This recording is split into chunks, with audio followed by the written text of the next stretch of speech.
Hello everyone, welcome to City Online Classes. This is Dr. Jeetu Singh. Today I will teach you microeconomics, first semester, first unit for learners. Students, आज हम आपके साथ next topic discuss करने वाले हैं. आज का हमारा टॉपिक है प्राइस, कीमत.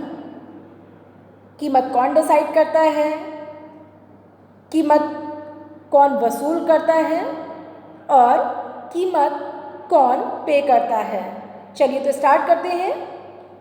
किसी भी कमोडिटी की प्राइस कौन डिसाइड करेगा? प्रोड्यूसर.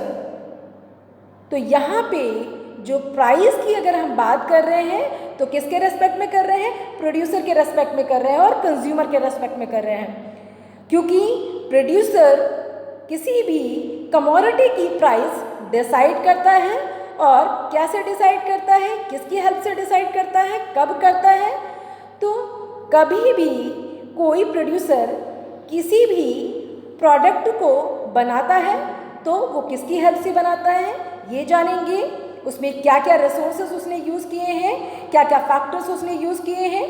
लाइक अगर हम बात करें एक बॉटल को मैन्युफैक्चर करने का या किस बॉटल को मैन्युफैक्चरिंग करने का, तो एक बॉटल को बनाने के लिए कितने रिसोर्सेज की ज़रूरत होती है, या एक चेयर को बनाने के लिए कितने रिसोर्सेज की ज़रूरत होती है.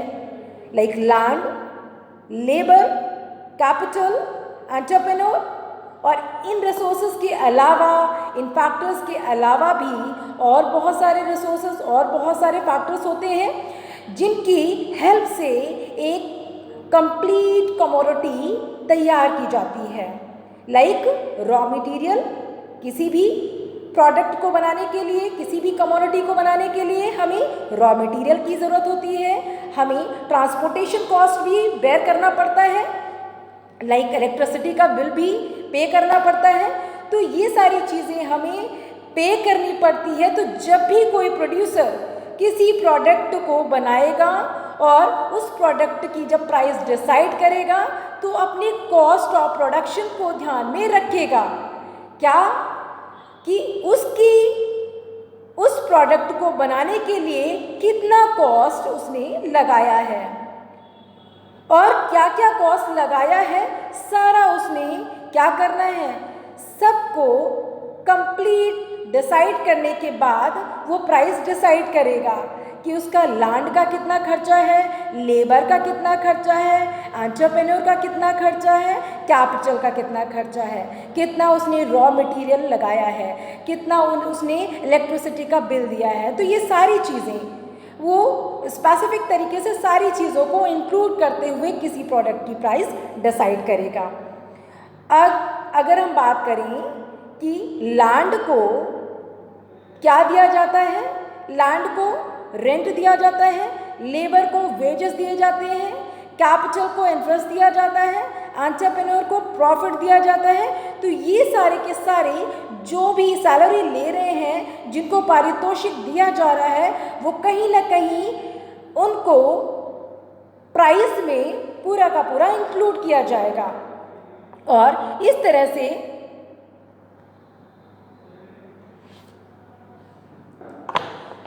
से हम देखेंगे कि जो प्राइस है, डिमांड और सप्लाई, जब डिमांड और सप्लाई के थ्रू कैसे प्राइस डिसाइड किया जाता है, कब डिसाइड किया जाता है.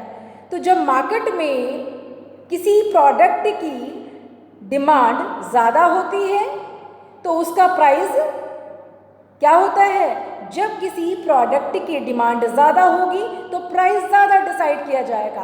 अगर डिमांड कम है तो प्राइस कम डिसाइड किया जाएगा. ये तो डिमांड के रेस्पेक्ट में थी. अब अगर हम सप्लाई के रेस्पेक्ट में देखें तो सप्लाई के रेस्पेक्ट में अगर किसी कमोडिटी या किसी प्रोडक्ट का सप्लाई इकोनॉमी में कम है तो क्या होगा, उसका प्राइस क्या होगा, उसका प्राइस ज़्यादा डिसाइड किया जाएगा. क्यों? क्योंकि उस पर्टिकुलर प्रोडक्ट की क्वांटिटी कम है इकोनॉमी में.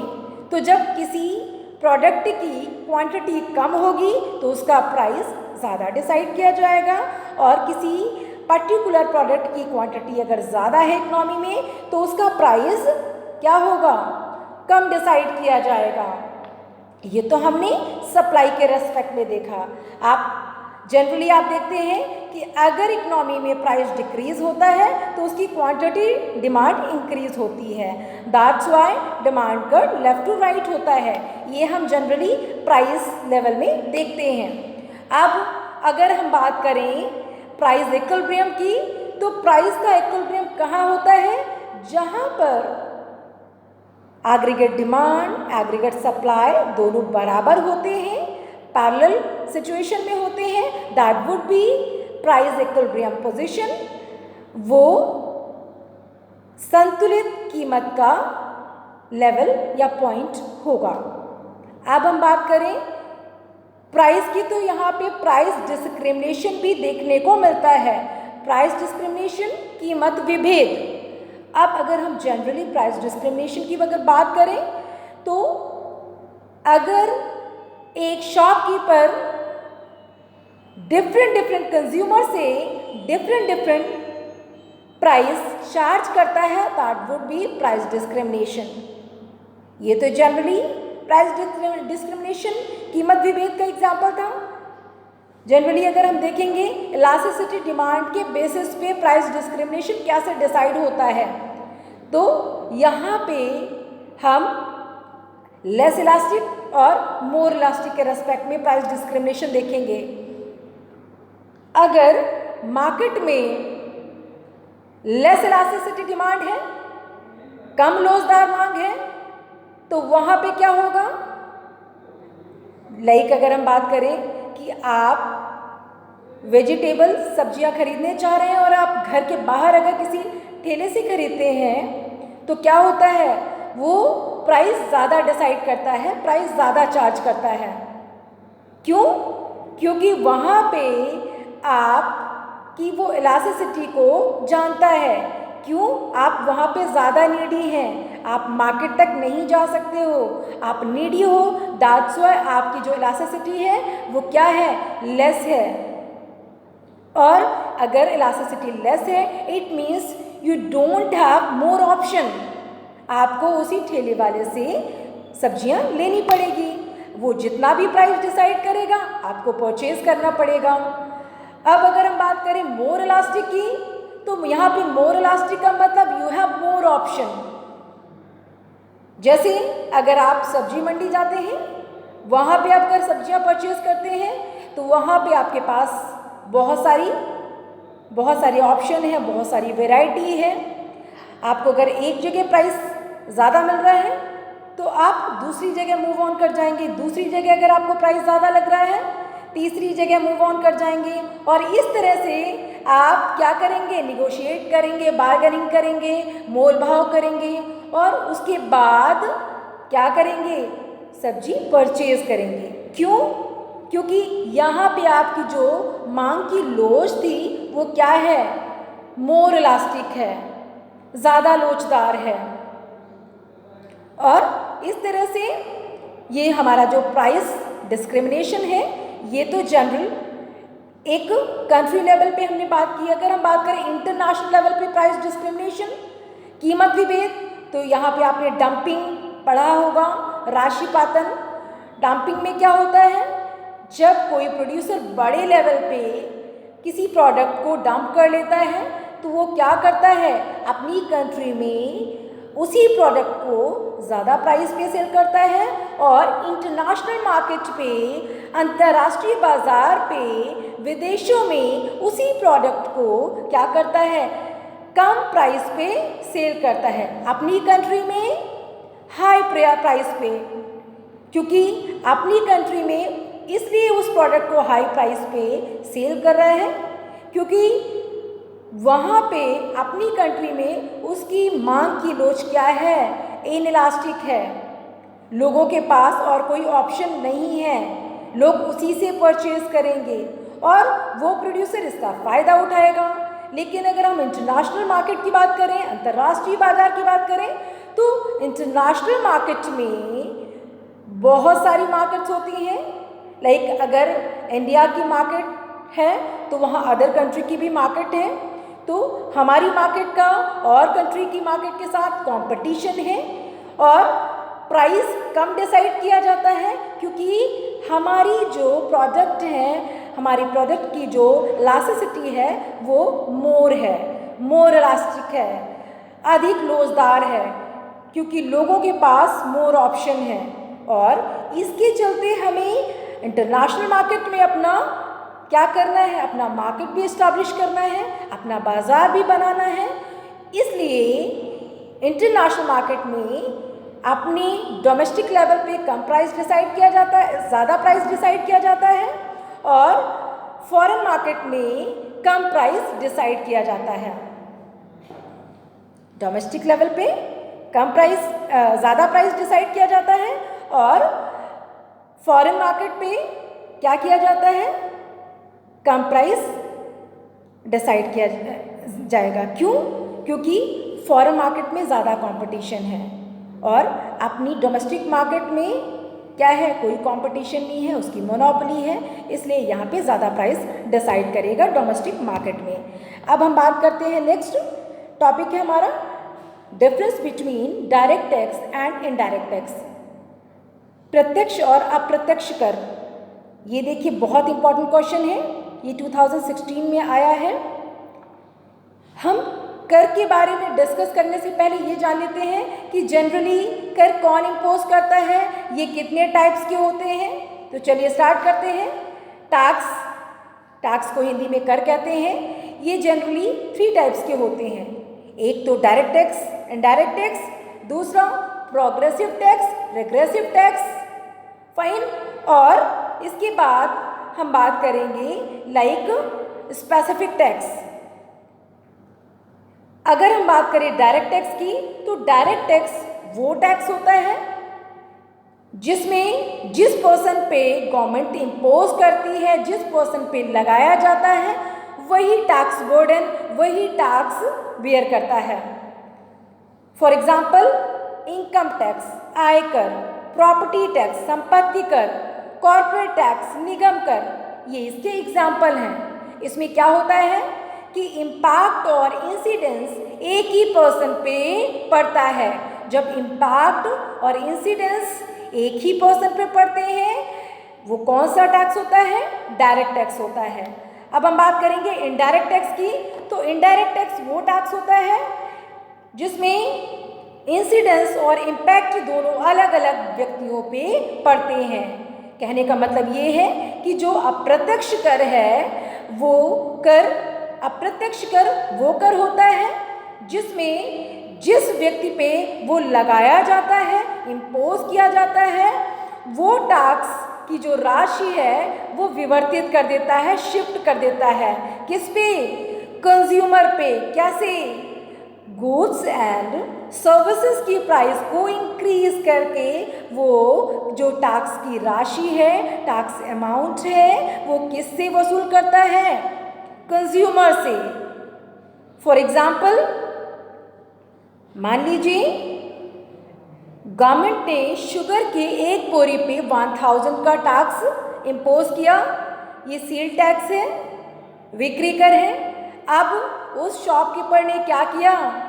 शुगर के प्राइस को इंक्रीज करके कर की राशि को, टैक्स के अमाउंट को कंज्यूमर पे शिफ्ट कर देता है और इससे टैक्स तो वही बेयर करेगा, लेकिन जो टैक्स का अमाउंट है, टैक्स की जो राशि है, वो उपभोक्ताओं पे विवर्तित कर देता है और इस तरह से ये इनडायरेक्ट टैक्स होता है, क्योंकि इसका जो बर्डन है वो कंज्यूमर को बेयर करना पड़ता है। चलिए तो बात करते हैं मीनिंग की। Direct tax is referred to as a tax levied on person's income and wealth is paid direct to government। अब यहाँ पे डायरेक्ट टैक्स के बारे में ये बताया गया है कि जिस पर्सन पे डाला गया या इम्पोज किया गया या जिस कंपनी पे ये इम्पोज किया गया, जिस प्रॉपर्टी पे, जिस पर्सन की प्रॉपर्टी पे ये टैक्स इम्पोज किया गया, वही टैक्स बेयर करता है। इस तरह से ये क्या होता है कि जिस व्यक्ति पे लगाया जाता है वही कर की राशि का भुगतान करता है। नेक्स्ट, इनडायरेक्ट टैक्स, अप्रत्यक्ष कर। Indirect tax is referred to as an tax levied on the person who consumes the goods and services and is paid indirectly to the government। यहाँ पे इनडायरेक्ट टैक्स वो टैक्स होता है जो easily consumer पे shift कर दिया जाता है गुड्स और सर्विसेज की प्राइस को इंक्रीज करके। कब? जब गवर्नमेंट किसी शॉपकीपर पे उसके प्रोडक्ट पे टैक्स लगाती है। फॉर एग्जाम्पल, अगर गवर्नमेंट ने किसी शॉपकीपर या किसी प्रोड्यूसर के मान लीजिए बिस्किट्स पे टैक्स लगाया, ये बिस्किट क्या है? एक आर्टिकल है, इस आर्टिकल पे टैक्स लगा, लेकिन इसको परचेज कौन करेगा? इस आर्टिकल को परचेज कंज्यूमर करेगा। तो इसका जो बर्डन है वो किस पे पड़ेगा? कंज्यूमर पे पड़ेगा। इसको कौन वेयर करेगा? कंज्यूमर वेयर करेगा। और इस तरह से ये इनडायरेक्टली इसका जो बर्डन है वो कंज्यूमर पे पड़ता है गुड्स और सर्विसेज की प्राइस को इंक्रीज करके। नेक्स्ट, बर्डन, इसका जो बर्डन है, भार है, किस पे पड़ता है? डायरेक्ट टैक्स का बर्डन किस पे पड़ता है? एंड डायरेक्ट टैक्स का बर्डन किस पे पड़ता है? The person whom it is levied bears its burden। इसमें क्या है कि जो बर्डन है, भार है, वो किस पे पड़ता है? जिस पर्सन पे इम्पोज किया जाता है उसी पे इसका बर्डन पड़ता है। For example, income tax, property tax and corporate tax. अगर हम बात करें इनडायरेक्ट टैक्स में बर्डन की, the burden of tax can be shifted to another person. ये ईजिली दूसरे व्यक्तियों पे शिफ्ट किया जा सकता है, इसका विवर्तन दूसरे व्यक्तियों पे ईजिली किया जा सकता है। For example, sale tax types. अगर हम डायरेक्ट टैक्स के टाइप्स की बात करें तो there are many types of taxes like wealth tax, धनकर, इनकम टैक्स, आयकर, प्रॉपर्टी टैक्स, संपत्ति कर, कॉर्पोरेट टैक्स, निगम कर, इंपोर्ट एंड एक्सपोर्ट ड्यूटीज, आयात और निर्यात कर। ये कर, ये डायरेक्ट टैक्स के प्रकार हैं, प्रत्यक्ष कर का पार्ट है ये। अब हम बात करेंगे इनडायरेक्ट टैक्स की, अप्रत्यक्ष कर की। अप्रत्यक्ष कर की क्या क्या टाइप्स होते हैं, क्या क्या प्रकार होते हैं? Like central sales, value added tax and security transaction tax, excise duty, custom duties, ये इनडायरेक्ट टैक्स अप्रत्यक्ष कर के प्रकार हैं। एविजन, चोरी, ईजिली किस में टैक्स की चोरी पॉसिबल है, किस पे नहीं है? तो डायरेक्ट टैक्स में टैक्स एविजन पॉसिबल है। लेकिन अगर हम बात करें इनडायरेक्ट टैक्स की तो इनडायरेक्ट टैक्स में टैक्स एविजन जनरली नहीं किया जाता है। क्यों? क्योंकि उसमें टैक्स का जो बर्डन है वो शिफ्ट इजीली किया जा सकता है। अगर नहीं किया जा सकता तो इसमें भी टैक्स एविजन पॉसिबल था, लेकिन क्या है, यहाँ पे भी इनडायरेक्ट टैक्स में ईजिली टैक्स बर्डन शिफ्ट किया जाता है कंज्यूमर पे, प्रोडक्ट या आर्टिकल के या गुड्स एंड सर्विसेज के प्राइस को इंक्रीज करके। दैट्स वाई जो टैक्स एविजन है वो इनडायरेक्ट टैक्स में नहीं होता है। वहीं पे अगर हम बात करें इन्फ्लेशन की, महंगाई की, इन्फ्लेशन, महंगाई, direct tax help in reducing inflation. जो प्रत्यक्ष कर है वो ईजिली महंगाई को कम करने में सहयोगी होता है। लेकिन अगर हम बात करें इनडायरेक्ट टैक्स की तो इनडायरेक्ट टैक्स या अप्रत्यक्ष कर ईजिली महंगाई को बढ़ाने में, ज़्यादा महंगाई को इंक्रीज करने में, इन्फ्लेशन को प्रमोट करता है। कौन? Indirect tax. अप्रत्यक्ष कर महंगाई को बढ़ावा देता है, वहीं पे जो आपका डायरेक्ट टैक्स है वो महंगाई को कम करता है। अगर हम बात करें लेविड ऑन, इसका जो बर्डन है एग्जैक्टली एक इंडिविजुअल पर्सन पे पड़ता है। इसका जो बर्डन है कंपनी पे भी पड़ता है, किसी पर्सन की प्रॉपर्टी पे भी पड़ता है। लेकिन अगर हम बात करें इनडायरेक्ट टैक्स में बर्डन की, तो इनडायरेक्ट टैक्स में बर्डन किस पे पड़ता है? कंज्यूमर्स पे। क्यों? क्योंकि गुड्स और सर्विसेज की प्राइस को इंक्रीज करके कर की जो राशि है वो कंज्यूमर से चार्ज की जाती है। इसलिए जो टैक्स बर्डन है इनडायरेक्ट टैक्स में वो किस में पड़ता है? कंज्यूमर पे। अगर हम बात करें नेचर की, प्रकृति की, तो प्रोग्रेसिव टैक्स का नेचर क्या होता है, रेग्रेसिव टैक्स का नेचर क्या होता है? डायरेक्ट टैक्स में जो टैक्स होता है वो कैसा होता है? प्रोग्रेसिव होता है। अब प्रोग्रेसिव क्या होता है? प्रोग्रेसिव टैक्स वो टैक्स होता है जिसमें जैसे जैसे किसी पर्सन की इनकम बढ़ती जाती है टैक्स रेट भी बढ़ता जाता है। फॉर एग्जाम्पल, अगर किसी पर्सन की 10,000 सैलरी है तो उस पर 5% का टैक्स लगेगा। अगर किसी की 20,000 है तो उस पर टैक्स जो है वो 10% का लगेगा। लेकिन आपको बता दूं कि जो टैक्स, इनकम टैक्स की अगर हम बात करें तो 5 लाख से कम इनकम पे कोई टैक्स नहीं लगेगा। जिसकी इनकम 5 लाख है या 5 लाख अबव है उस पर टैक्स चार्ज किया जाता है। तो जो प्रोग्रेसिव टैक्स है उसे हिंदी में प्रगतिशील दर, प्रगतिशील कर कहते हैं। और ये शब्द से ही स्पष्ट है, प्रोग्रेसिव टैक्स जैसे जैसे किसी पर्सन की इनकम बढ़ती जाती है वैसे वैसे टैक्स रेट भी इंक्रीज होता है, बढ़ता जाता है। अब हम बात करेंगे रेग्रेसिव टैक्स की। रेग्रेसिव के प्रतिगामी कर। अब प्रतिगामी कर, रेग्रेसिव टैक्स क्या बताता है? ये टैक्स प्रोग्रेसिव टैक्स का जस्ट अपोज होता है और इसका बर्डन गरीबों पे ज़्यादा पड़ता है। क्यों? क्योंकि ये बहुत इजी नहीं है। रेग्रेसिव टैक्स वो टैक्स होता है जिसमें जैसे जैसे किसी पर्सन की इनकम ज़्यादा होती है टैक्स रेट घटता जाता है, और जिस पर्सन की इनकम कम होती है टैक्स बर्डन, टैक्स रेट उस पर हाई होता है। और ये जनरली जो नशा या एडिक्शन है उसे कम करने के लिए गवर्नमेंट इस तरह का टैक्स लगाती है। लेकिन रेग्रेसिव टैक्स का जो बर्डन है वो पुअर पीपल पे ज़्यादा पड़ता है।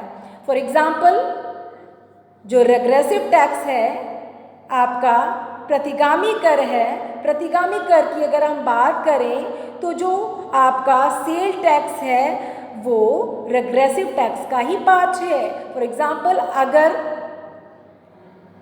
मान लीजिए एक 10 रुपये का बिस्किट का पाउच है, ये अमीर व्यक्ति के लिए भी 10 रुपये का है और एक पुअर पीपल के लिए भी 10 रुपये का है। लेकिन अगर एक गरीब व्यक्ति के जेब से 10 रुपये जाता है तो उसके लिए बहुत है, लेकिन अगर ये अमीर व्यक्ति की पॉकेट से 10 रुपये जाता है तो उसके लिए 10 रुपये बहुत मायने नहीं रखते हैं। और इस तरह से इसका जो बर्डन है गरीब पर्सन पे पड़ता है। और regressive tax like GST, goods and services भी इसका पार्ट है। अब इसके अलावा भी मैं आपको बता दूं कि प्रोग्रेसिव टैक्स, रेग्रेसिव टैक्स या आपका लाइक आनुपातिक कर, प्रोपोर्शनल टैक्स। प्रोपोर्शनल टैक्स क्या होता है? प्रोपोर्शनल टैक्स को हिंदी में आनुपातिक कर कहते हैं। और ये वो टैक्स होता है जिसमें क्या होता है, जिसमें किसी की आय बढ़े या घटे, चाहे किसी की इनकम 20,000 हो, किसी की इनकम 5 लाख हो, डजंट मैटर। इसमें क्या होता है, हर आय वाले पर्सन पे जो टैक्स रेट है वो फिक्स होता है, कांस्टेंट होता है। फॉर एग्जाम्पल, अगर किसी पर्सन की 20,000 इनकम है तो भी टैक्स रेट उसमें 5% पड़ेगा। अगर किसी की 1 लाख है उस पर भी 5 लाख पड़ेगा। ये टैक्स आपका कौन सा टैक्स है? आपका अनुपातिक कर, प्रोपोर्शनल टैक्स, जिसमें जो टैक्स रेट होता है वो फिक्स होता है। अमीर और गरीब हर सैलरी पे टैक्स रेट कांस्टेंट होता है। चलिए तो एक बार हम और देख लेते हैं। लेकिन अगर हम बात करें स्पेसिफिक टैक्स या मूल्यवर्धित टैक्स की, तो यहाँ पे जो मूल्यवर्धित टैक्स होता है वो टैक्स किसी आर्टिकल की प्राइस पे लगाया जाता है। फॉर एग्जाम्पल, अगर आपको एक नमकीन का पाउच आपने 20 रुपीज़ का परचेज़ किया, तो उसमें 10% का जो भी टैक्स होगा वो आपको उस प्राइस के अकॉर्डिंग पे करना पड़ेगा। तो इस तरह से उसमें आपने जो भी 10 रुपये आपने उस पाउच के दिए हैं उसमें टैक्स भी इंक्लूड है, लेकिन वो टैक्स मूल्यवर्धित कर या आपका मूल्यवर्धित के अकॉर्डिंग टैक्स डिसाइड किया गया है। अब हम बात करेंगे स्पेसिफिक या विशिष्ट कर की। स्पेसिफिक या विशिष्ट कर वो कर होता है जिसमें जो टैक्स होता है वो किसी कमोडिटी की प्राइस में इम्पोज ना करके टैक्स की किसी कमोडिटी की क्वांटिटी में इम्पोज किया जाता है। मीन्स वो प्राइस में डिसाइड नहीं किया जाता है बल्कि उसकी क्वांटिटी में लगाया जाता है। फॉर एग्ज़ाम्पल, अगर आपने एक साथ बहुत सारे सर्फ के पाउच परचेज किए हैं तो ये क्या, यहाँ पे अगर जो टैक्स लगेगा ये होल क्वांटिटी पे लगेगा। और इस तरह का जो टैक्स होता है वो स्पेसिफिक टैक्स या विशिष्ट कर के नाम से जाना जाता है। स्टूडेंट्स, आई होप आप लोगों को समझ में आया होगा। Thank you so much.